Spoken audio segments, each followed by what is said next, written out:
ननमई के पाली पोसी दिल से लगाई रे, आजू मोरी प्यारी बिटिया हो गई पराई रे, आजू मोर दुलारी बिटिया।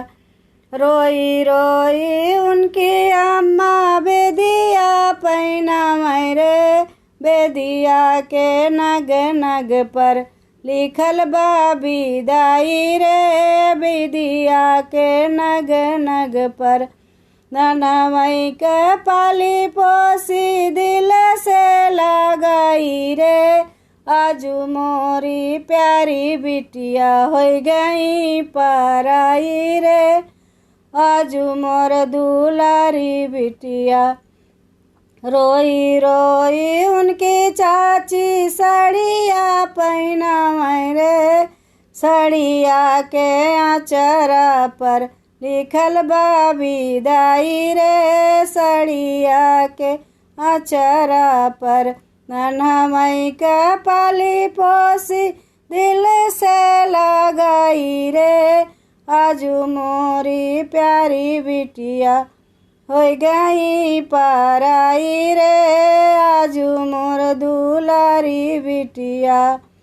रोई रोई उनकी भाभी चूड़िया पैनामै रे, चूड़िया के कंगना पर लिखल बा विदाई रे, चूड़िया के कंगना पर।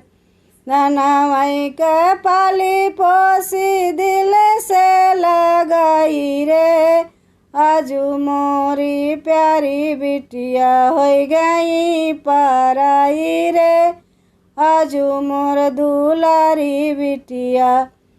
रोई रोई उनकी बहिनी पजनिया पैनामै हो, पजनिया के घुघरू पर लिखल बा विदाई रे, पजनिया के घुघरू पर।